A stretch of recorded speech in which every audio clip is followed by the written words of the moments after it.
Au moins pour faire certaines choses qui demandent juste un travail de répétition, un travail plus ou moins mécanique. Par exemple,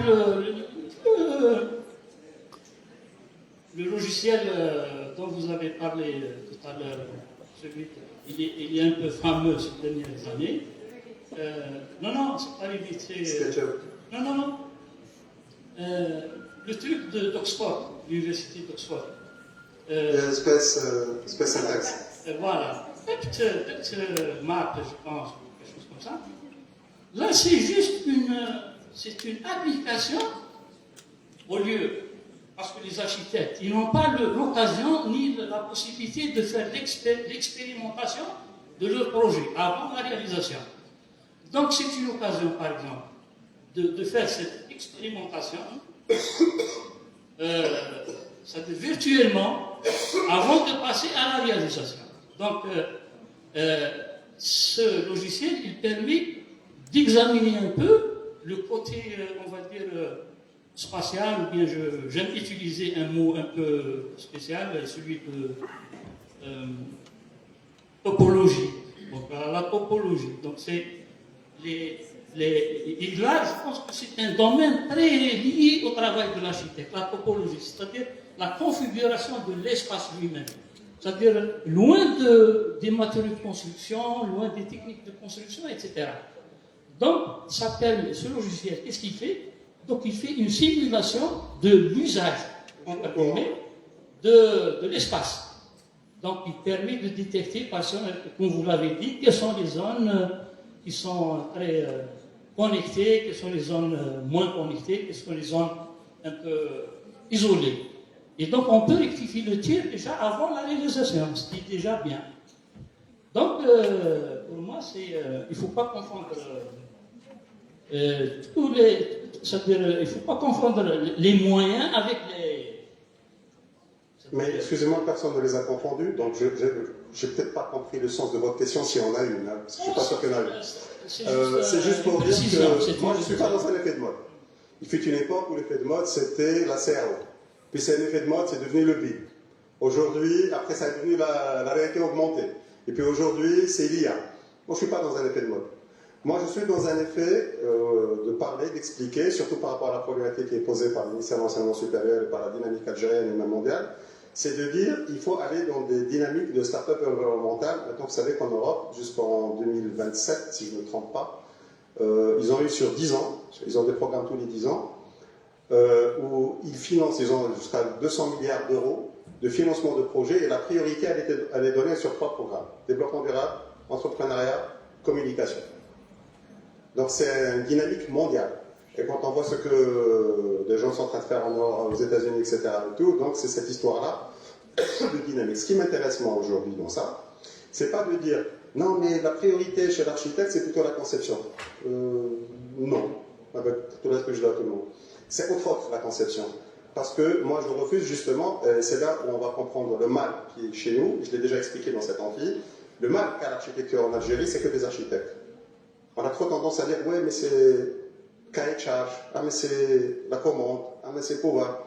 En réalité, l'architecture tient sur un trépied. Tous ceux qui connaissent minimum de statique savent qu'un trépied, c'est une structure isostatique. C'est-à-dire qu'un seul des 3 pieds est terre, est le bâtiment. C'est quoi les 3 pieds? L'enseignement, la pratique et la réglementation, l'administration. Qui prend les cahiers de charge? C'est les architectes.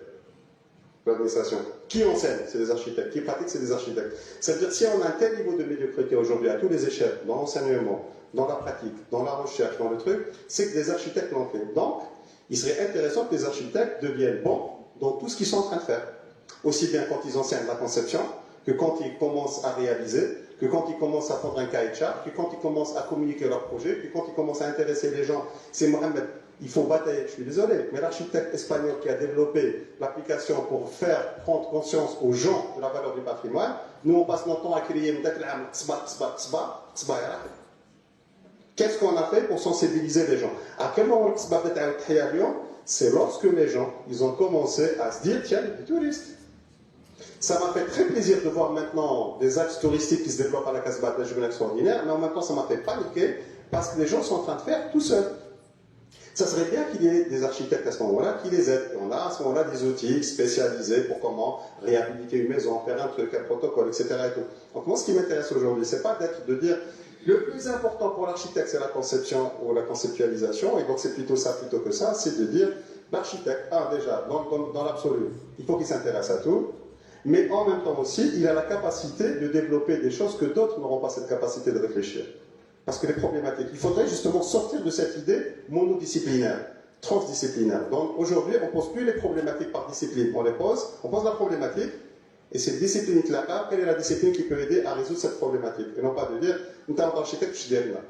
Il faut inverser un peu tout le process qui consiste à ce qu'on soit renfermé sur soi-même. Donc l'objet de la conférence aujourd'hui n'a à aucun moment été de dire que tout est équivalent.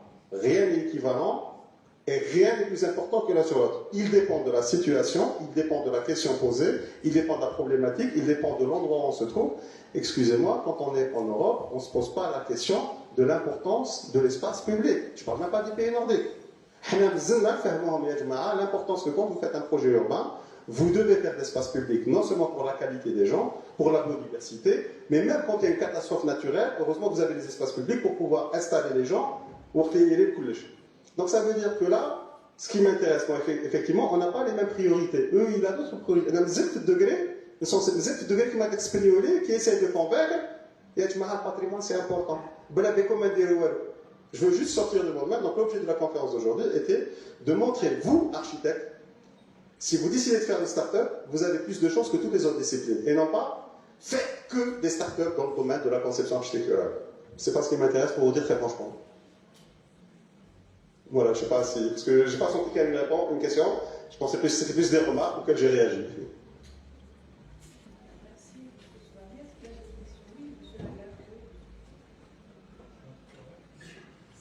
Ah ouais, on a peut-être un double micro. T'as le micro. Ah, tu l'as regardé.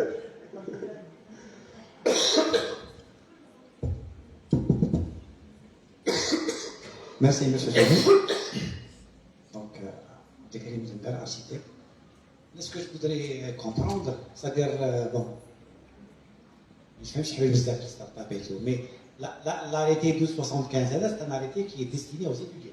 Tout à fait. D'accord. Donc, est-ce que vous pouvez nous éclairer un petit peu sur comment les modalités de cet arrêté s'appliquent aux étudiants en enseignement? C'est très simple. Voilà, c'est-à-dire si un étudiant il veut s'inscrire dans le cadre de cet arrêté, comment est-ce qu'il doit procéder? Il ne faut pas confondre deux choses. Il y a déjà des startups dans l'absolu et le diplôme startup. Le 1275, c'est un diplôme startup. C'est-à-dire que il faudrait que l'étudiant, pour s'inscrire dans le 1275, au début, les gens se sont trompés, ils ont pensé qu'il fallait que l'objet du PFE soit lui-même la startup. Ce qui était dans notre domaine impossible. Parce que là, à la fin, c'est un projet d'architecture, un projet. D'accord. Et là, vous avez compris que ça a commencé à se détourner. D'ailleurs, à l'époque, ils travaillent beaucoup plus avec les masters, enfin, dimension recherche, parce que vous savez que l'époque, on offre encore le double diplôme. Le diplôme de PFE ou le diplôme master. Donc souvent, maintenant, c'est ce qui développe en master. Moi, je suis en train d'encadrer des étudiants qui vont soutenir la soutenance diplôme startup sans avoir fait ça dans leur master ni dans leur projet de PFE. Parce qu'il y en a, ils vont carrément séparer. Mais ce n'est pas un problème. L'idée, c'est qu'à un moment donné, dans le projet d'architecture, vous pouvez développer un élément, par exemple, une façade végétalisée, parce que vous allez innover dans un truc. Et vous l'intégrez dans votre projet, et donc vous aurez le label startup. C'est-à-dire qu'il faudrait qu'un des éléments de votre projet d'architecture que vous allez soutenir, puisse vous permettre de créer une innovation qui vous donnera le droit au label. Mais ils ont tellement compris maintenant que c'était limitatif, parce qu'ils se sont rendus compte que des gens comme l'INA, l'agronomie, de l'informatique, ils faisaient ça indépendamment de ça. Non, maintenant, il y a le 1275 qui est le diplôme. Et le diplôme implique que vous allez développer une dimension dans votre projet, en master chez nous, en master ou là en PFE, à vous de choisir, et vous allez la soutenir. Et vous allez donc présenter cette dimension complémentaire dans le projet qui vous permettra donc d'avoir ce double diplôme. Ou alors, c'est des appels que font les incubateurs au sein de l'université pour des réflexions, des projets dans le domaine de compétences techniques. L'agronomie vont faire sur l'agronomie, l'informatique sur l'informatique, l'architecture sur le domaine de l'architecture.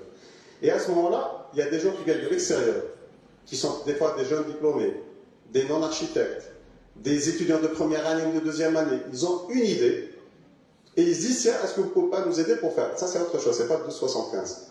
Dites-vous bien que le 1275, il faudrait qu'une dimension dans le projet de fin d'études puisse être utilisée comme dispositif innovant et vous donnera le diplôme. Je ne sais pas si j'ai été assez clair.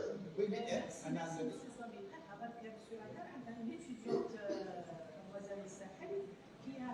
créé sa start-up, il y a eu le double diplôme à la reine, il fait en 2024. On va l'inviter pour c'était programme programmé, pour qu'elle puisse un peu expliquer comment ça s'est passé. Je peux présenter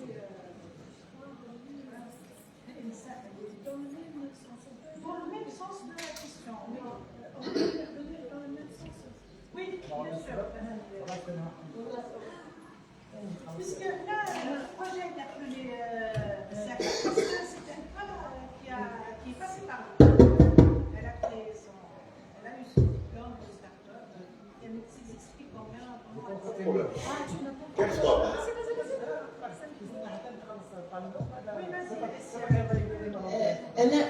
Je voudrais poser une question par rapport à la conception qu'a chacun de nous de ce qu'est l'architecture. Elle vit déjà dans un institut d'architecture. Alors là, à l'extérieur de l'université, c'est encore plus problématique. Parce que là, on peut par exemple avoir une idée de start-up, on se rend vers les responsables incubateurs, etc.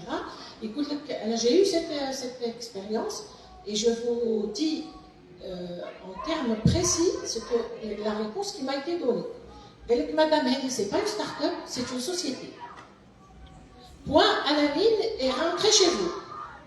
Parce que pour eux, l'architecture, il faut que je découvre un nouveau matériau, il faut que je découvre un autre système pour la structure, et il faut que j'invente quelque chose au niveau de la façade, voilà, qui soit explicitement, qui réponde qui s'inscrit explicitement dans une solution architecturale, mais architecturale matérielle. Hein. Non, ça c'est parce que quand on est une solution ingénierie. Voilà, c'est bon, qui soit lié à l'architecture. Donc c'est ça le problème. J'ai été interpellée par la définition que vous avez donnée quand on a une solution innovante, même au niveau social. Ça, j'ai vraiment été interpellée pour ça, parce que là, on avait, avec les M2, on avait fait travailler un binôme qui avait proposé, le binôme lui-même qui avait proposé de travailler sur l'architecture d'urgence. En essayant de faire avancer le projet, on est arrivé à une contrainte, par exemple les maisonnettes qui étaient conçues, etc. Comment on pouvait les utiliser à d'autres moments de l'année, etc. Donc il y avait des solutions, de vraies solutions sur un plan social, etc. Bien que non, rentrez chez vous, ce n'est pas une start-up, c'est une société. Donc il faudrait qu'on arrive à se mettre d'accord sur ce que peut être une start-up en architecture. Je pense que c'est extrêmement important. Non, je pense que c'est une décision en interne chez vous, que ça a été prise. Il n'y a aucun texte qui spécifie que si vous ne faites pas du matériau, vous n'êtes pas dans le domaine de start-up architecture. Il n'y a aucun texte. C'est-à-dire qu'à un moment donné, ce sont des interprétations locales, je vous le dis dès maintenant. Parce que l'histoire de l'architecture d'urgence, je sais que l'année dernière, quelqu'un a soutenu à l'EPO une start-up avec l'architecture d'urgence. De prototypes qui se développent et qui se reprend le truc. À partir du moment où le prototype est répétitif, rapidement, conséquent, c'est que ça ne devient pas un bâtiment, c'est-à-dire qu'il ne faudrait pas que l'entreprise, ça soit un produit qui devient tellement lourd que ça devient effectivement une entreprise. Mais si c'est une architecture d'urgence à partir de modules qui se répètent, l'année dernière, ça a été soutenu à l'époque. Je vous dis, ça c'est une interprétation au niveau local de la personne. Mais Symphonie, madame. Oui.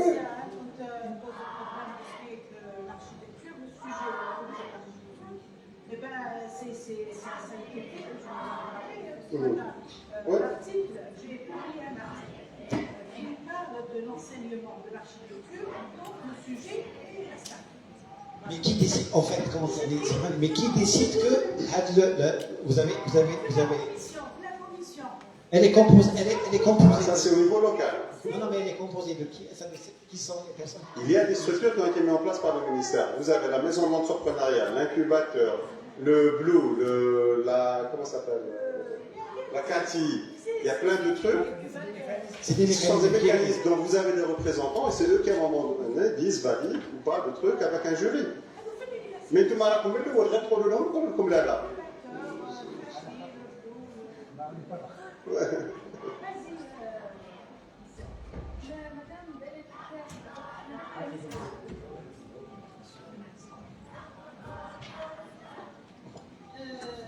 Madame الحاضنة ديال بيريود هكذا les étudiants يروحوا يبروبوزيو لي زيدي تاعهم عندهم يا نتيا كنتي ديري تاعهم يا الحاضنة كيجيهم البروجي يقسموا البروجي بزوج ستارت اب دو 60 ولا سي دي او تاع المقاولاتيه باسكو لي تاع نقول صحاباتي تاع نورين ومعادها je les connais parce que c'est un matériau pour l'architecture d'urgence beaucoup plus رايح كوتي تاع مقاولاتيه كي عاودت هضرت مع المدير تاع الحاضنه قال لي كنا نروحو لسي دي او بعدا قالت لي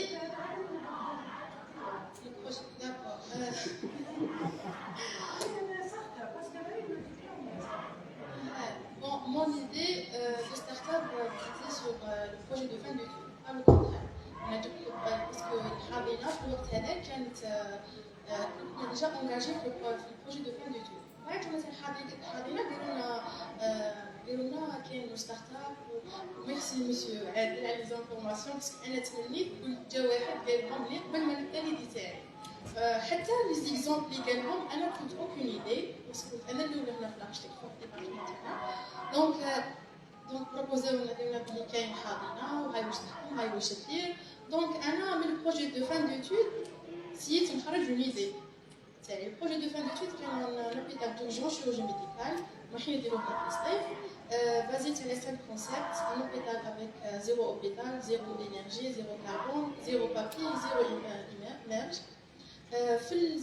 رحت درت سويفي في ليزوبيتو في الكلينيك باش نشوف شنو البروبليم اللي راه صاري تما كما كان يقول نديرو دي كيستيونير هدرت مع لي باسيون درت مع لي ميدسان مع لي زانفيرميير كلش شفت لي بروبليم لقيت لو بروبليم سي لو باسيون المشكله راه فيهم ميم سي عندي ما مير مالادي كرونيك سما لو بابي نتاعها توجور معاها لازم تروح ديبلاسي ساعات نصور قا نروح نديرو سويفي في تيزيوز ولا في ارجل نصور قا نولي نرجع نروح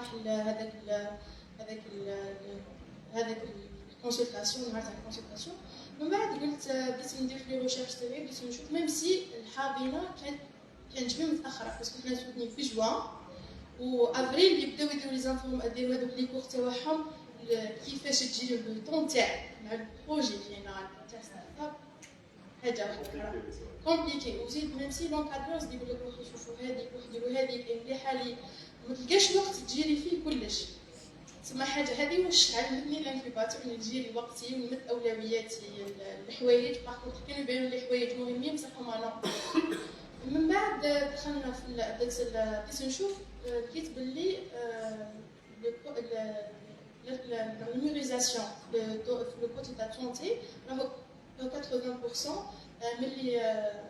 من قطاعات أخرى، اسمها قطاع تاع الصحة هو beaucoup plus في النورماليزاسيون. pourquoi pas basé على le concept تاع زيرو بابي، نحيو لا باباس مرة، نوليو نديرو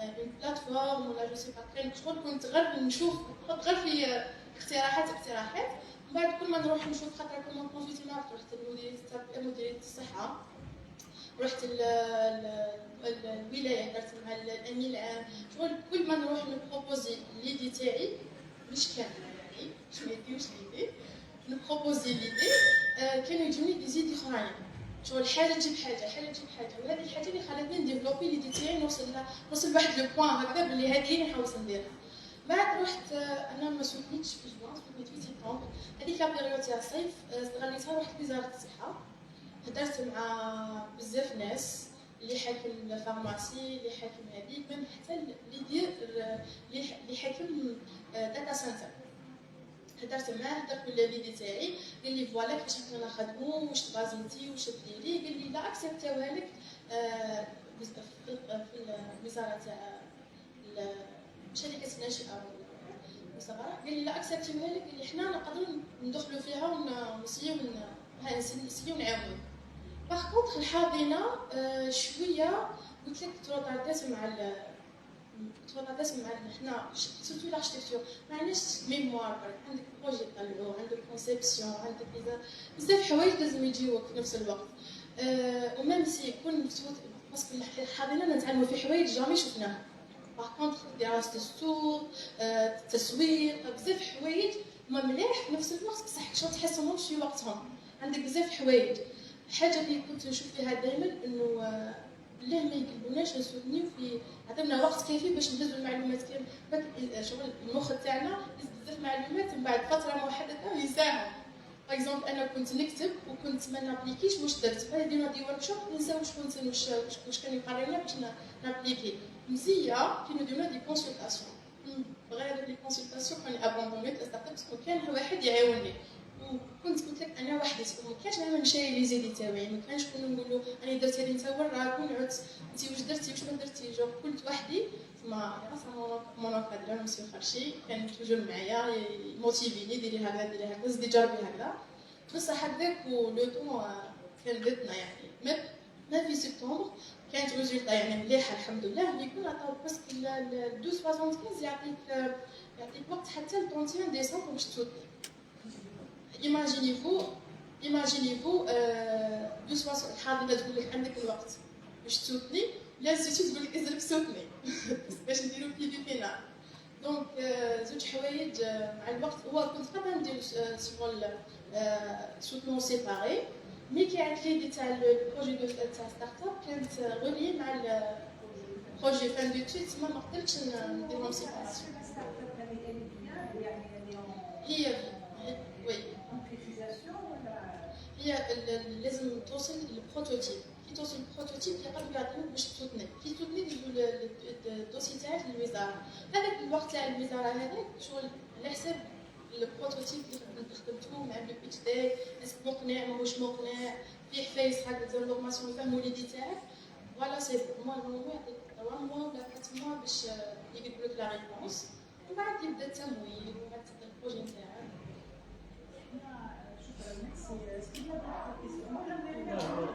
Madame, branchez le...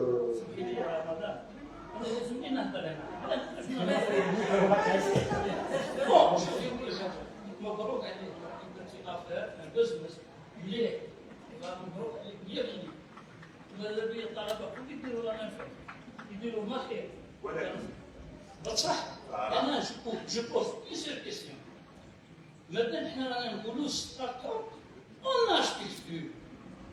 Est-ce que tu as fait vraiment de l'architecture dans ton projet de start-up? Tu as fait une certaine numérisation, une gestion numérique. هذا الشيء هذا كان قادر يديروا الانجينيور en informatique. انت درتي في بلاصه الانجينيور. انا نشكرك يعني Vous permettez que là où vous vous trompez, un ingénieur d'informatique n'aurait pas pu le faire. Parce qu'il ne se serait pas posé la question, parce qu'il n'aura jamais été confronté à cette situation. C'est l'architecte qui a été par la pratique, aussi bien dans la conception ou dans la réalisation ou dans le suivi du dossier administratif, qui a été confronté à cette question-là et il s'est dit je la pose. Ça n'a rien à voir. Ça n'a rien à voir. Ça a tout à voir. Même si on fait la conception d'un hôpital, la gestion c'est autre chose. Bon, c'est vrai, au départ on sait, ça veut dire programmer les espaces, etc., l'organisation des espaces, etc. C'est-à-dire un cours de conception d'opéra, mais ça n'a rien à voir. Si les c'est de l'informatique. C'est du domaine de beaucoup plus. Mais c'est pas pour moi. هذه يعني براكاني مبروك عليها مليش ضدها بصح ما نقدرش نوضعوا الامور في مكانها. Par rapport à cela, justement, مكانها pourquoi la journée elle a été destinée. D'accord. La journée elle a été destinée à tous les étudiants de tous les paliers et surtout ceux de la première, deuxième et troisième. Parce qu'on ne demande pas à un étudiant une fois il M2, sa dernière année, d'aller chercher l'idée d'une start-up. Les start-up, c'est une idée qui germe dès le début. L'avantage de l'architecture, c'est que l'apprentissage par le projet. Le projet, il le véhicule depuis sa première année. Depuis un demi, il y a un projet à faire. Et donc, depuis la première année, quand il se met l'idée de la start-up, et ça lui permet d'évoluer. Donc, à travers l'IDIOSL M2, il a déjà l'idée de la start-up, comment en architecture, le projet, etc. C'est le problème que tu étais en train de parler, de citer. Et le temps, la gestion des données, la gestion de ceci, de cela. L'architecture, elle a la caractéristique d'être un peu, de réunir, de rassembler un nombre d'éléments importants. Mais chez l'espace, parce que l'espace, il est lié aussi à la société, à l'usage, à la gestion, à l'informatique, à tout ça qui nous relie dans l'espace. Et c'est ça, donc l'idée, je reste convaincue que l'idée de start-up, elle naît dès les premières années. C'est l'esprit entrepreneurial. On développe à l'étudiant l'esprit entrepreneurial, et à travers le temps, il véhicule son projet jusqu'à mûrir, maturité, etc. Est-ce qu'il y a d'autres questions? Je crois qu'il y a deux choses différentes. Il y a l'esprit entrepreneurial qui doit être instauré dès la première année, mais l'idée peut germer aussi bien en cinquième. Oui. Si l'esprit est déjà là, si la personne, elle sait que si elle a une idée, quel est le processus qu'elle doit suivre. Parce que quand on fait des formations en start-up, on les forme aussi bien pour non seulement comment développer l'idée, comment concrétiser l'idée, comment mettre en place un business plan, comment parler, comment présenter, et en fonction de comment monter un dossier administratif, aussi bien pour la CATI, pour les droits d'auteur, ou pour comment ça s'appelle, le brevet, etc. Et tout. Il y a 36 000 formations. Et c'est effectivement, quand on fait tout ça à la fin, la personne n'a pas le temps. Tout ça doit être fait avant. Mais l'idée, s'il a 6 mois avant son diplôme, ça marche. Parce que ça, c'est le processus qu'il doit faire. C'est qu'on ne peut pas gérer en même temps l'apprentissage du processus et la concrétisation de l'idée. C'est ça qui est ingérable. Ça reste pour moi. Mais effectivement, dès la première année qu'on développe l'esprit, mais l'idée elle peut venir même aux élus. Et deuxième élément, c'est l'interdisciplinarité. Parce qu'on ne peut pas demander à un architecte d'être expert en tout, d'être expert en gestion, d'être expert en sociologie, d'être expert en informatique, impossible. Normalement, l'incubateur, puisque c'est là qui développe un peu les idées de start-up, il doit rassembler des différents profils et qu'il soit un peu le terrain de discussion pour mettre en lien les différentes disciplines. Mais c'est ça le rôle de l'incubateur. C'est que l'incubateur, dès qu'il voit l'idée, par exemple celle de madame, je crois que moi, c'est l'idée, ah oui, d'accord, ce genre de choses, c'est pour ça qu'il ne faut pas donner l'incubateur à n'importe qui. C'est quelqu'un qui doit avoir les réseaux. Donc sur place, il dit, tiens, pour ton idée, il va falloir que je te ramène un informaticien, un économiste, un agronome, un ingénieur béton, il faut que je les ramène pour qu'ils puissent développer avec toi. Et il les met en confrontation pour pouvoir en discuter, etc. Dès qu'il y a l'idée. Croyez-moi que les plus grandes idées du monde, par exemple, l'une des plus grandes startups dans le monde, McDonald's, c'est pas ceux qui ont inventé McDonald's qui en ont profité, ils sont limitement pauvres. C'est quelqu'un qui est passé, il a vu leur restaurant, ils ont fait, ça prend une franchise magnifique. Ils n'ont rien compris, ils n'ont pas vu le potentiel. Bon, oui, si vous voulez, il n'y a pas de souci. Ils ont crevé de faim à la fin, c'est un autre idée. C'est là où on dit, l'entrepreneuriat, c'est des gens qui ne sont pas seulement spécialisés dans le domaine, c'est des gens qui ont la capacité de développer votre idée.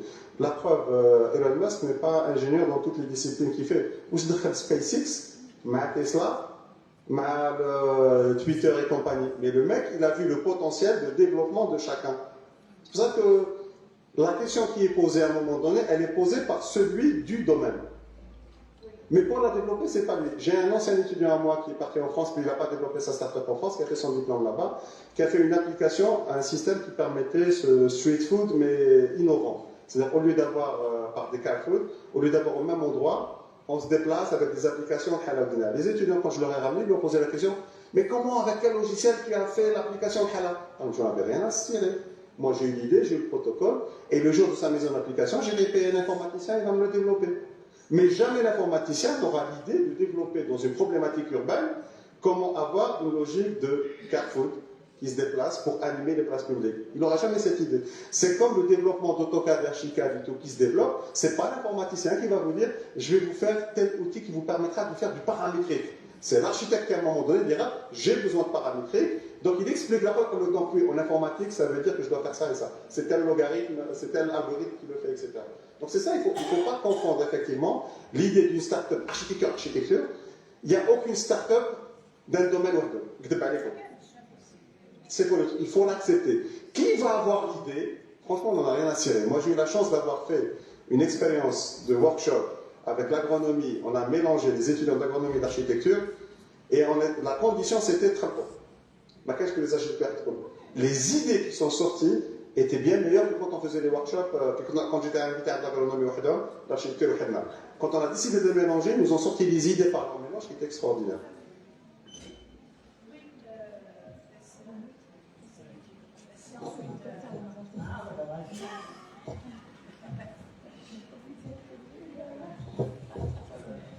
Merci. Bon, c'est-à-dire à quel moment, il y a cet aspect dans le processus, disons, mais à quel moment l'étudiant il doit s'inscrire dans le processus qui a arrêté de 75, c'est-à-dire à quel moment de sa formation? Et est-ce qu'il y a, voilà, c'est prévu, voilà, je ne sais pas, je pose des questions comme ça, pour préparer l'étudiant à s'inscrire dans ce processus, est-ce qu'il y a quelque chose qui est prévu? C'est-à-dire, je ne sais pas, des cours, des formations. Le ministère vient d'envoyer une directive à l'ensemble des universités, quelle que soit la discipline, d'introduire des modules de l'entrepreneuriat sur toutes les années. D'ailleurs, sans arrêter. Il faut d'abord l'arrêter des nouveaux tableaux de programme pour qu'on puisse le faire. Non, il paraît que les directives, c'est faites-les dès maintenant. C'est-à-dire que l'étudiant, il est préparé à ça depuis 10 ans. Depuis qu'il met les pieds dans l'université. Enfin, c'est plus une réflexion qu'une question. C'est-à-dire, dans l'enseignement de l'architecture, tel qu'on a eu l'occasion d'enseigner et tout, on développe l'esprit individualiste de l'étudiant. C'est-à-dire les projets, ils se font individuellement. Donc, par la force des choses, au bout de 4-5 années d'études, il y a l'esprit individualiste qui se développe entre l'étudiant architecte. À mon sens, il est en contradiction avec l'esprit de start-up qui suppose qu'il y a la collaboration. C'est-à-dire, comment, je voudrais vous poser la question, pas uniquement à vous, mais si vous voulez, c'est comment concilier les deux trucs, les deux choses qui sont contradictoires. C'est-à-dire, d'un côté, tout au long du processus d'enseignement de la formation de l'architecte, on développe d'ailleurs l'esprit start-up qui suppose qu'il y a la collaboration. Là, c'est vrai, quand on a commencé à exercer, on ne peut rien faire tout seul. Mais عند l'étudiant, peut-être que Mazal, je ne sais pas, le degré de maturité, voilà, l'étape. Donc, comment est-ce qu'on va arriver à concilier les deux esprits ensemble? Ça, c'est l'enseignement et l'enseignant, je vous le dis, parce que moi, j'enseigne en 4e année, ou quelles que soient les années où j'ai enseigné, il y a un esprit de groupe, ce n'est pas une question de choix. C'est qu'à un moment donné, moi par exemple, les étudiants, quand je dis demain je viens à 8h30 avec un invité, la salle doit être prête, quand je débarque, je ne veux pas savoir qu'un Égypte, ça a la je développe en eux, le fait qu'ils sont tous solidaires les uns des autres, ils doivent collaborer. Et quand il y a un travail de groupe, il y a un étudiant, demandez après moi, ils vont vous dire, un étudiant dans le groupe, il me dit, monsieur, moi j'ai fait ma part, l'autre il n'a pas fait sa part, parce que c'est ce que vous êtes en train de dire. Tant que parce que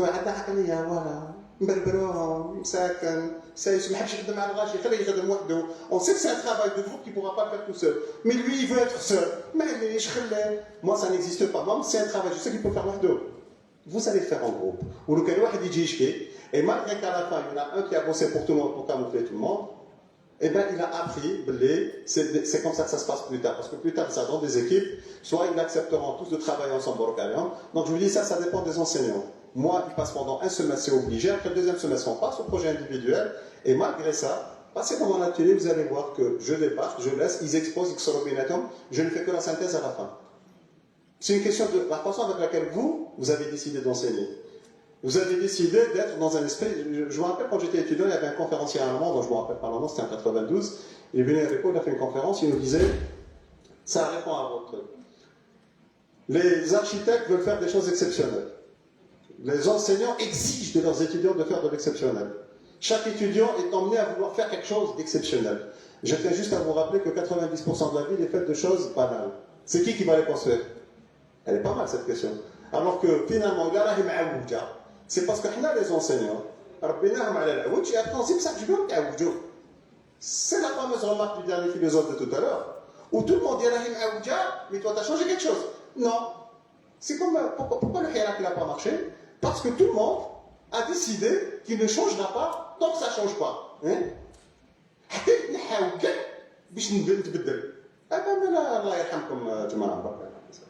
Donc c'est un état d'esprit algérien que peut-être l'architecture a plus augmenté. Mais ça, je vous le dis, c'est par façon d'enseigner. Renseignez-vous, on vous dira. Moi, je vais vous raconter juste cette anecdote. À 2 reprises, ça a clé. J'étais obligé de ne pas venir avec le jour en atelier, j'avais d'autres obligations. Et les enseignants m'appelaient Adel, t'es à l'époque? Non. Voilà. T'es sûr que t'es pas à l'époque? Non. T'es sûr que c'est lui qui revient? Je ne suis pas à l'époque, je viens pas. Voilà. Tes étudiants sont autour de la table en train de débattre et de discuter sur des sujets, etc. Et c'est quoi le truc?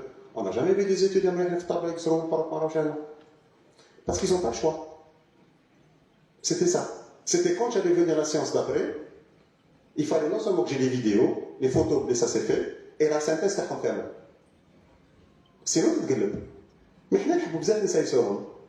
Nous avons des loin, point, ça fait rien. Nous, on a une étudiante à l'époque, au bout de. On a un semestre fait 28 séances, au bout de 15 séances, nous devons l'agro. Hein? Mais le prof qui a fait. Donc voilà. Continuons à faire ce social. Moi, je fais qu'un seul social. La question m'a été posée il y a 2 ans par Monia et Alain Kodja. Comment tu fais quand ils ont des résultats qu'on obtenait? Comment tu fais? Donc je ne fais qu'un seul social. Le temps. Un étudiant peut m'envoyer un message à 2 h du matin, j'ai oublié. Mais à part ça, je ne connais pas. C'est après des états d'esprit. Chacun, comment il est. Et j'aimerais rebondir sur la remarque qui a été faite par M. Noisri. Je pense que M. Noisri nous a donné l'occasion de discuter un problème disciplinaire par rapport à la start-up qui n'est pas forcément disciplinaire. Parce que il pose le problème de faire de l'architecture. Là, c'est vrai que, par exemple, dans le cas du doctorat, quand on est dans des expertises de doctorat, moi j'ai souvent dit que le doctorat à c'est pas un doctorat en architecture. Parce que l'objet d'étude qui est posé par le doctorant n'est pas un objet d'étude architectural. Il relève de la sociologie, ou là il relève du technique, ou là, ce n'est pas de l'architecture, c'est de l'ingénierie, ou la haja. Mais là, la question, je pense, je suis en train de réfléchir, je pense que la question de la start-up, personne n'a dit que la start-up, la demoiselle est une architecte, elle préparait un diplôme en architecture, j'ai une idée. Même si l'idée n'est pas liée, n'est pas de l'architecture pure, mais pourquoi la bloquer? Personne n'a dit que la start-up il faudrait que ça soit l'informaticien qui la fasse. Si elle a eu l'idée avant l'informaticien, donc quand on enseigne la discipline architecturale, l'objet d'étude architecturale. Et on renvoie aux travaux de Philippe Boudon, l'épistémologie architecturale, etc. Ça a une start-up. Elle a eu l'idée, elle a les capacités de la développer, elle la développe. Mais elle est belliche, c'est l'idée qui m'est venue après son intervention. نقدروا نديروا اي حاجه يعني ماشي شرط نكونوا ديزاركتير بون يقدروا يكونوا certaines choses certaines idées يقدروا يكونوا beaucoup plus proches à un autre domaine mais d'autres يقدروا يكونوا trop loin c'est-à-dire à tel point qu'on ne peut pas faire le lien entre l'idée et le domaine de l'architecte. هذا هو يعني المشكله انا شو pas bon انا je vous invite tous à faire des startups dans n'importe quel domaine. Qu'est-ce que je te passe? Mais برك نحطوا لي بوان سور لي زيد اللي يا سيدي انا جوريني ما نكتبش على صاحبي فيه نكتب ستارت اب وكذا. Faites la conférence. هذا ما كان. J'ai encore l'impression que, et ça je vous mets tous au défi, hein, parce que je suis passé par là, j'ai même écrit un article en 2004 là-dessus, cette histoire-là de qu'est-ce que c'est que l'architecture. On a tendance à réduire l'architecture à soi-disant quelque chose, deux choses pour être exact, et on est loin d'être réel parce qu'on n'a qu'à voir la pratique du métier. C'est la conception spatiale, hein, et c'est l'esthétique de la façade. D'ailleurs, tellement on l'a réduit à l'esthétique de la façade, qu'un projet, on le juge sur sa façade. C'est un bon projet bio, on oui, ça c'est de l'architecture. Ah, ça c'est de l'architecture. Tu sais que ça ne fonctionne pas à l'intérieur. Hein. Tu sais que la sécurité incendie, elle n'y est pas. Tu sais que le budget va être, tu sais que le structure va être. Ouais, c'est quand même de la belle architecture. On a tendance à faire cette erreur-là, tous, sans exception. Hein. Parce que là, on passe notre temps à commenter sur Facebook. Construit ou pas construit. Alors que quand on voit la pratique du métier, les architectes, c'est qui est le BIM manager? C'est un architecte. C'est bizarre, parce qu'il faut un architecte qui gère l'intersection entre tous les corps de métier. On ne peut pas donner ça aux autres. Parce que si on donne ça aux autres, lui, il va focaliser que sur sa discipline à lui, qui était, est-ce que béton échelle ou la même échelle? Ça, il faut le béton échelle, ou la climatisation de trop, ou l'ambiance échelle là, ou l'ambiance esthétique de est bien, ou l'intégration de l'environnement déjà, ou le budget là où il a fait, la fois contre le petit match. Donc à un moment donné, quand on veut définir véritablement qu'est-ce que c'est que les compétences, et là je parle de compétences d'architecte, est-ce qu'on l'a formé seulement pour faire de la conception, si on l'a formé que pour ça? Et on l'a formé pour faire du geste gratuit. Parce que justement, entre autres le geste gratuit, c'est celui qui ne tient pas compte de la structure. Ou alors, on l'a tellement accompagné de la structure qui nous fait des espaces non vivables. Mais la façade cher. On est rassuré, on est tranquille. Je vais vous raconter cette anecdote. En 2010, c'est la première fois que j'ai enseigné en PFE en Algérie. Je l'avais enseigné en Tunisie, parce que j'ai enseigné 4 ans là-bas. Et je l'avais pris, voilà. Parce que pendant 4 ans, c'est rentré en 2006, à chaque fois on me disait, j'étais invité dans les PFE, on me disait, oui, Adel, c'est vrai que c'est pas un bon projet d'architecture, mais c'est un projet d'architecture quand même. Voilà la phrase exacte. Il n'y a pas de qualité architecturale, mais c'est un projet d'architecture. Comme vous savez, vous venez de faire un pléonasme. Un projet d'architecture qui n'a pas de qualité architecturale. J'ai créé une spécialité pendant 3 ans de PFE, qui a fait bander les enseignants quand pas possible. Je l'ai appelé par PIC, projet intégré et qualité architecturale. Et là, on va faire de la qualité. Ça, c'était pour piquer les gens. Puisque vous acceptez l'idée que vous soutenez des PFE ou des Mayswatch, mais c'est de l'architecture quand même. C'est quoi ça? Et parce qu'on se rend compte qu'on se contente d'une belle esthétique de façade, et il faut qu'on s'entende c'est quoi une belle esthétique. Si vous allez revenir à la définition de véritablement quelles sont les compétences de l'architecte, c'est lui qui assure la coordination. Il n'y a pas quelqu'un d'autre qui peut la réussir autant que lui. C'est lui qui va justement faire la sélection des matériaux en fonction. L'ingénieur, je trouve, doit atteindre le matériau, je vais l'améliorer dans ça, comme ça, moi j'ai besoin, en même temps. C'est ce que je leur dis souvent aux étudiants. En architecture, c'est 1 plus 1 est égal à 4 et le résultat divisible par 7. Je veux le matériau, et en même temps, il colle, s'intègre par rapport aux matériaux existants, il s'adapte au climat et résiste à la déperdition et structurellement, il chute. L'ingénieur, vous en fait, et bugger les délais. Mais nous, on a cette exigence et on peut. Et c'est pour ça que les compétences que nous avons, quand ils sont bien faites, quand vous avez un Calatrava n'est pas ingénieur. Par contre, il a des grandes connaissances en ingénierie. C'est pour ça que quand l'ingénieur, je connais des matchs, il se fait qu'il va travailler.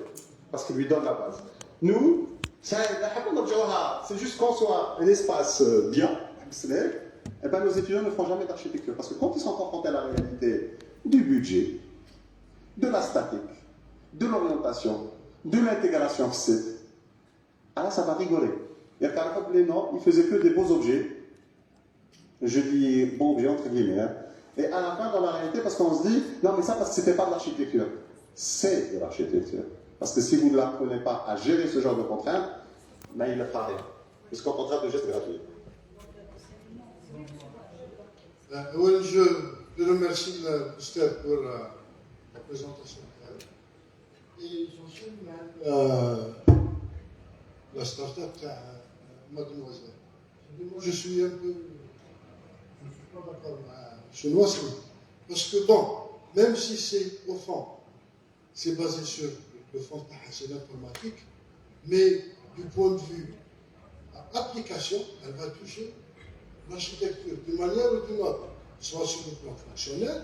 Sur le plan fonctionnel, il y a des répercussions spatiales, donc ça va entrer dans, si vous voulez, la réflexion de la conception des cliniques, c'est ça. Hôpital, bon, structure sanitaire. Donc, il y aura certainement des espaces qui vont disparaître, et il y aura des manières de travailler nouvelles qui vont, bien sûr, exiger l'aménagement spatial et en même temps, si vous voulez, développement des pratiques au niveau du projet. Donc, indirectement, ça va toucher l'architecture.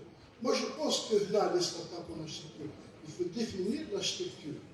Et il ne faut pas rester dans l'architecture, c'est-à-dire, c'est un tout, c'est un tout, c'est... Non, c'est un tout. Donc, si on touche une partie du tout, on touche l'architecture. Donc, ce n'est pas même une recherche sur la construction. Donc, il peut travailler sur le processus, il peut travailler sur le matériau. On peut prendre un matériau, hein, il est utilisé d'une certaine manière, qui marque l'exemple d'un mais il peut y avoir beaucoup d'autres exemples.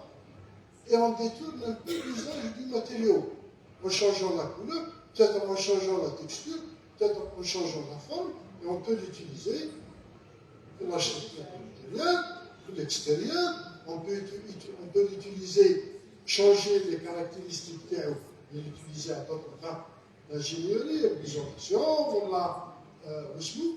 Donc les possibilités sont... Ah.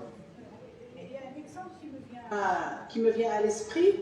Ils ont révolutionné, toujours dans ce domaine de la santé, c'est des Chinois, une start-up chinoise, la façon de fournir le médicament aux patients. Alors, ils ont installé tout un système qui est lié au mur, qui est lié à la façon du fonctionnement du mur, où ils ont placé des rails, des distributeurs, etc. Et pour fournir le médicament aux patients. Donc ça, c'est une idée qui a touché un peu le fonctionnement, comment fournir le médicament aux patients, mais qui a trouvé une solution dans l'architecture, c'est-à-dire la conception du mur avec l'introduction des différents appareillages, etc. Il y a une autre idée, qui a créé sa start-up à partir des vêtements usés.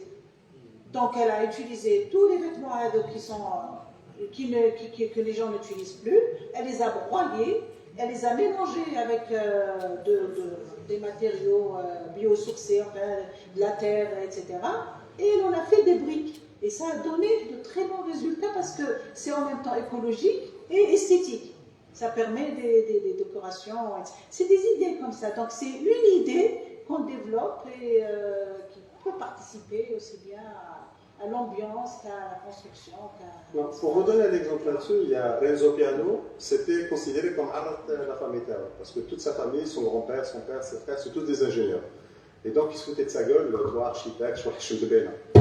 Et un jour, il a montré à son père et sa famille un projet qu'il voulait concevoir. Regarde quoi, ah, ça se fera pas. Là, un jour, le monde, surtout son père, quand tu te rappelles du projet, allez, oui, vraiment beau les architectes, quand on fait plus voilà. Donc on va dire non, c'était pas l'architecture. L'architecte là s'est contenté que de concevoir l'espace et de se soumettre à la volonté de l'ingénieur, il n'aurait jamais conçu. Et on ne va pas dire que Renzo Piano c'est un architecte hamad. Il est comme un Pritzker dans les Balcanaires. Donc ça veut dire qu'à un moment donné, pour pouvoir réaliser son projet, s'il se contentait de la compétence de l'autre, qui lui se limitait à son truc, aspect purement technique, quoi d'autre, il n'aurait pas avancé. Et il a dû à un moment donné, et on va dire que ce n'est pas de l'architecture, si c'est de l'architecture, qu'on le veuille ou pas, à un moment donné pour solutionner, celui qui a posé le problème, parce qu'il a été confronté, c'est un architecte, et non pas il l'a confronté parce qu'un architecte qui peut avoir des... Moi je connais M. Abdelkader Ben Sassi, c'est un franco-algérien qui est installé à Grenoble, ça a été mon directeur de magistère quand j'étais en Tunisie. Et un jour, il s'est retrouvé il a écrit un article en 3e auteur en médecine. En médecine. Parce qu'il y avait un Algérien qui était son copain, à Grenoble. Ils avaient des soucis, un truc, et comment ils ont solutionné? Lui, parce que Abdel Sassi, c'est des spécialistes aussi bien en informatique qu'en architecture. Il lui a trouvé un combinatoire, comment faire, pour pouvoir solutionner le problème terre. Et donc, mais c'était l'architecte, parce que lui, on a cette capacité combinatoire, mais là, ce n'était pas dans le domaine d'architecture. Là, effectivement, on ne va pas dire que ça, c'est une start-up architecture. Non, ça, c'est une start-up qui a été posée, la solution a été posée par l'architecte, mais c'était dans le domaine de la médecine. Là, par contre, depuis tout à l'heure, on parle des choses qui sont dans le domaine de l'architecture et qui sont posées par des architectes qui ont été confrontés. C'est pour ça que je vous dis, une start-up en architecture peut ne pas être faite par un architecte, pourvu qu'elle soit posée. Maintenant, on va dire, c'est quoi le domaine de l'architecture? Moi, je suis totalement contre, mais je suis contre tous ceux qui veulent le réduire à la conception spatiale. Parce qu'avec la conception, si on enseigne à nos étudiants de la conception spatiale, et j'ai l'impression que c'est ce qu'on leur enseigne seulement, on m'a dit, parce que moi aussi je suis dans l'enseignement, vu la catastrophe qu'on a dans la construction, on leur enseigne très mal, vu toutes les catastrophes qu'on a. C'est me moi les étudiants, je leur dis, quand vous sortez de l'EPO, vous passez par les cités, vous à gauche, pour le 50 directement, parce que vous ne devez pas vous inspirer de ça. J'étais très heureux quand j'étais au département d'Alger, parce que je disais au moins, les étudiants, avant de rentrer au département, ils passaient par des douches morales, par la place. Moi, ils passaient par de belles choses, de maïf qu'on a. Mais à l'époque, je leur dis, écoute, rien n'est trop. Bref, donc à un moment donné, il va falloir arrêter de réduire notre discipline à juste la conception formelle, et on l'a vu. Moi, quand j'ai, ce que je ne vous ai pas dit sur la spécialité que j'ai ouverte en 2010, c'est que tellement je m'ai appelé méga projet. Maintenant, ça va. Je suis content, 15 ans après, c'est devenu diffusé. C'était des PFE avec des terrains qui faisaient entre 300 et 1500 mètres carrés. La moyenne, c'était 600-700 mètres carrés, le projet, sur des petites parcelles. Alors qu'à mon époque, c'était 10 000 mètres, le terrain à 5 000 mètres carrés, c'était gigantesque. Maintenant, si tant que je suis content, à l'époque, tout le monde se foutait de ma gueule. Parce que voilà, avec des études, mais avec vous, vu la dimension de vos parcelles, on ne peut pas faire le geste architectural. Je suis avec toi, il y a gratuit. Je dis, que votre terrain, un dixième, fais ton geste absolument. Mais regardez l'état d'esprit dans lequel on est. On est en train de dire aux étudiants, architecture, c'est la grande urbaine. Je reçois des étudiants, par exemple, cette année, j'ai un étudiant qui était très content de son projet de l'année dernière. Il a fait des formes inclinées dans tous les sens. Et il m'a donné des références. Peu à peu, il conservait des références. Tout ce que tu as incliné. Toi, ce que tu as comment, malgré l'inclinaison, il va gérer l'espace. Est-ce que l'inclinaison lui permet de répondre à une problématique de conceptuel, de concept? Est-ce que ça lui permet de s'intégrer? Est-ce que tu as géré tel ou non, je ne tombe pas. Je ne tombe pas. Vous m'avez dit, eh bien, ça promet comme formation, ça. Hein? Donc, c'est là où je vous dis, à force de parler que espace, sommes-nous en train de former des architectes ou sommes-nous en train de former des futurs frustrés? Vous savez qu'une école d'architecture comme Delft en Hollande, qui est l'une des meilleures écoles d'architecture, 90% de leur enseignement, c'est quoi? De la programmation. Pas de la conceptualisation spatiale. Et c'est parmi les plus grands architectes du monde, entre autres Rem Koolhaas. C'est pas n'importe qui, entre autres MVRDV. C'est pas n'importe qui. Alors qu'ils ont été formés principalement à la programmation. La programmation, parce que c'est là où c'est le programme. Donc, il met toute son énergie dedans. Mais quand on parle de l'espace en tant que domaine propre à l'architecture, ce n'est pas une réduction. C'est une spécialité, mais ça n'empêche que l'architecte puisse intégrer d'autres connaissances qui proviennent d'autres domaines. C'est tout à fait normal. Donc, quand on parle de l'espace, dans un premier temps, on parle de l'espace en tant qu'espace, entre guillemets, un peu théorique. Mais bon, ça fait au fur et à mesure de l'avancement de la conception, c'est normal. Qu'on pense au matériaux, qu'on pense aux techniques, qu'on pense à tout, à la gestion. Bon. Mais même la conception spatiale, mais je pense que l'espace, c'est le domaine, c'est-à-dire, on va dire, c'est la zone, normalement, c'est la zone de repos, en fait, la zone de repos. La zone de repos, la zone de confiance, Confort. le confort. La zone de confort. J'ai dit qu'il y a la zone de confort. C'est tout à fait normal. Le projet doit être réalisé. Mais ça c'est-à-dire, n'importe quel travail, n'importe quelle œuvre architecturale, on quelle est la partie, vraiment la partie qui appartient à l'architecte. Vraiment. C'est-à-dire, si on veut décortiquer le projet, c'est-à-dire la matérialité du projet, etc., la partie, c'est-à-dire l'idée, c'est-à-dire on va dire la genèse du projet. Normalement, ça appartient à l'architecte. C'est la conception. C'est-à-dire, avant de penser un mur, est-ce qu'il va être réalisé en gris, ou là en maçonnerie, ou là en verre, ou là, il faut qu'il y ait une idée d'avance. Par exemple, si je veux séparer deux espaces, bon, il y a beaucoup de... façon de séparer. La plus simple. On est dans le sujet, est-ce qu'une start-up en architecture doit traiter qu'une conception architecturale? Chose que je ne partage pas. Est-ce que par contre l'architecte est fondamentalement concepteur d'espace? Oui. Mais est-ce qu'à cause de ça, on doit... Une start-up dans n'importe quel... Bon, mais d'abord, quand je suis dirigé dans l'architecture, son domaine, parce que vous voyez qu'on est plus efficace là. Mais bon, ça n'empêche pas de développer notre endroit de... Mais elle m'a dit ça. Donc moi je peux dire, hey, start-up en architecture. Bon, quelle architecture? De quelle architecture s'il s'agit de... Mais les exemples que vous avez donnés tout à l'heure ne sont pas aussi start-up en architecture, parce que c'est un logiciel. Oui, La réalité virtuelle, mais l'intelligence artificielle qui permet d'aider, c'est pas de l'architecture, c'est des informaticiens qui le font. Donc c'est pas de l'architecture aussi. non. Si je vous suis. Ah si, vous avez dit, si c'est l'intelligence artificielle, je veux bien parce que ça va aider à faire. Mais les autres tous, ils aident. C'est-à-dire qu'à ce moment-là, vu que c'est pas fait par des architectes, c'est pas de l'architecture aussi, il faut être cohérent à un moment donné, monsieur. Une question qui se pose. Qui est en sujet par rapport à la problématique d'aujourd'hui. Il y a une certaine profession, certains métiers qui risquent de disparaître. Inch'Allah. J'espère que le métier de l'architecte va disparaître. L'architecte, s'il n'a pas tout ce qu'on vient de montrer maintenant, sa capacité à se connecter à un foyer, etc., à se contenter de ce protocole existant, mais je sais pas qu'il a déjà disparu. La différence entre l'intelligence artificielle et le Ben Adem. Le Ben Adem, il aura maximum, en exagérant, 1000 références dans sa vie. Mais il aura la capacité d'inventer la 1001e. L'IA, elle aura 10 millions de références, mais elle n'inventera jamais la 10 millions de 1e. Donc voilà, donc si l'architecte n'a pas la capacité de pouvoir, en intégrant les nouvelles données, à se connecter, à créer un nouveau truc, l'IA va le faire bien mieux que lui parce qu'elle a beaucoup plus de références. Donc il va disparaître à ce moment-là, ça je vous le sais. Oui, monsieur Lagarde. Mais juste au sujet de l'arrêté de 75.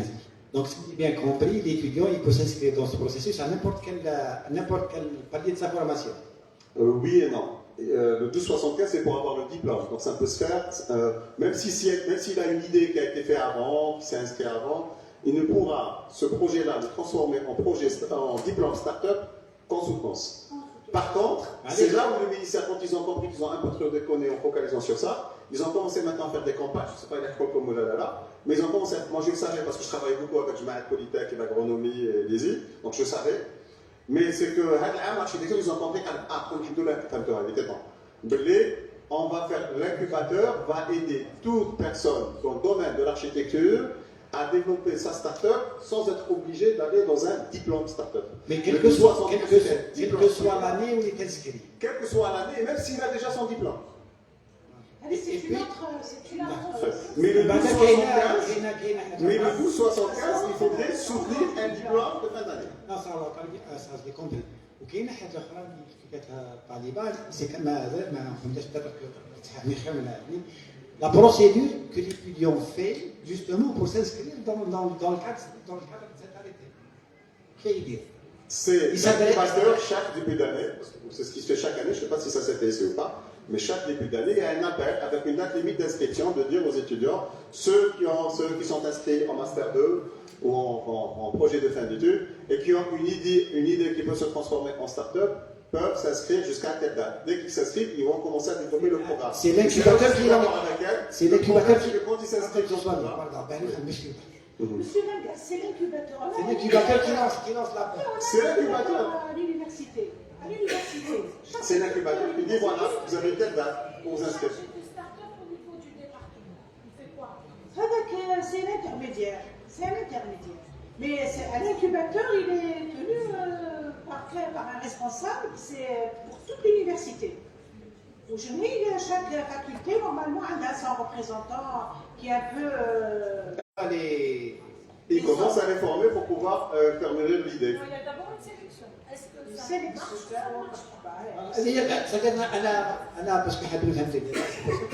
Moi, je ne sais pas comment ça se passe ailleurs, mais je sais que par exemple, les universités avec lesquelles j'ai été, les beaux, je ne vais pas vous mentir, ce n'est que cette année qui sont.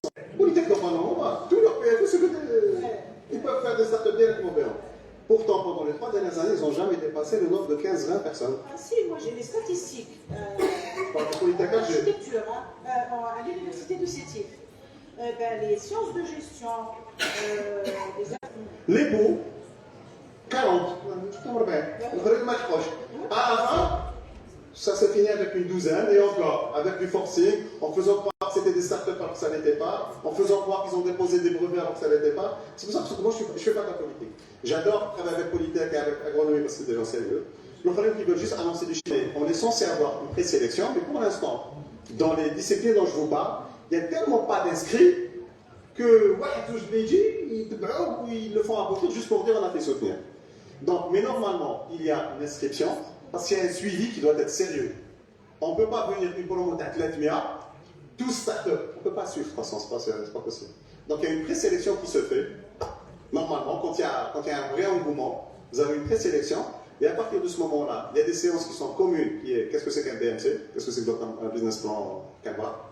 Qu'est-ce que c'est qu'un discours de speech, elevator speech? Comment on prépare le truc?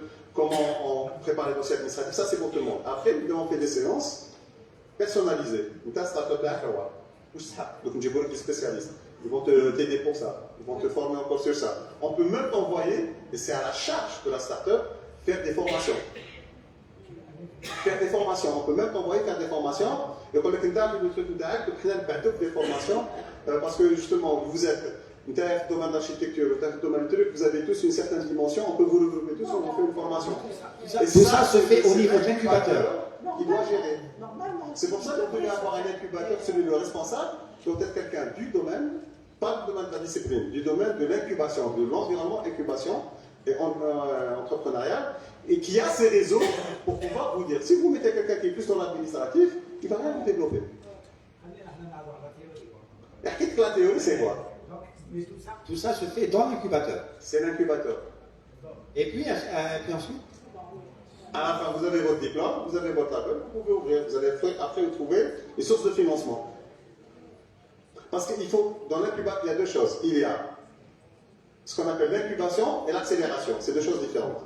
L'incubation, c'est de vous apprendre comment vous dirais-je, en commerce, le registre de commerce. Le registre de commerce.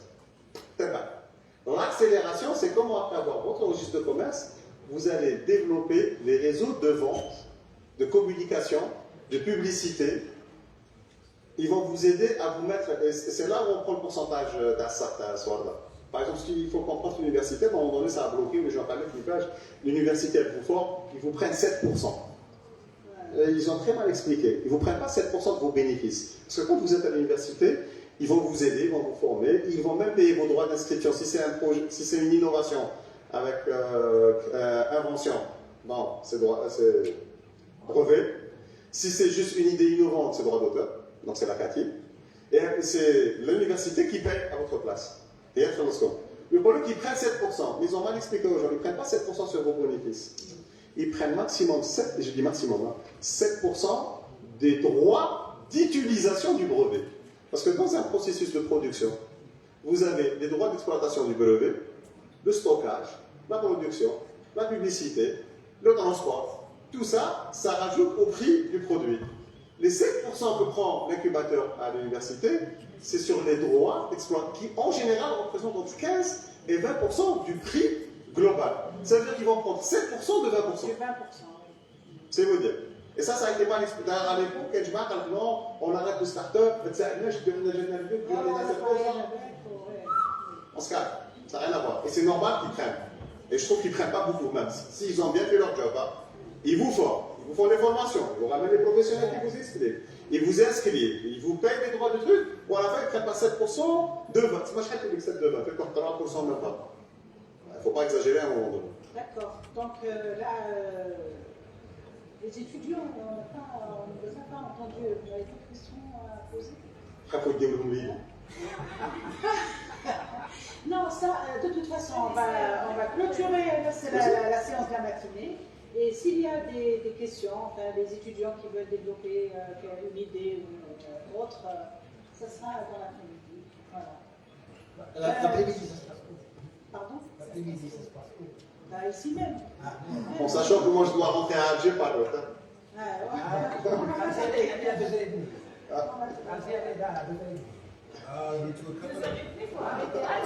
Je vous fais plus confiance pour me dire à quelle heure je dois être à la station. Merci, monsieur Soigny. C'est moi. Très agréable.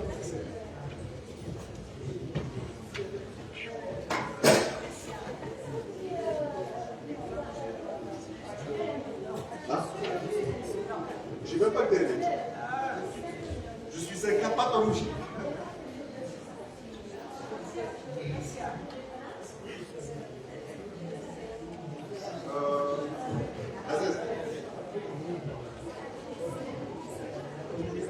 Non, ce genre de choses ils disparaissent tellement.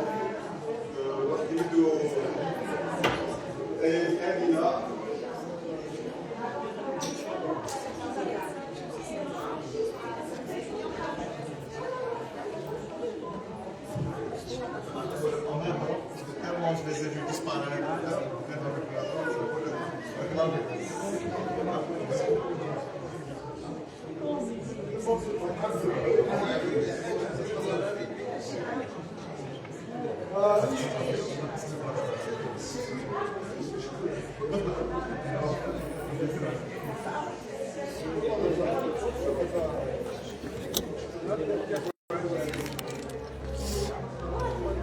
C'était طاهر.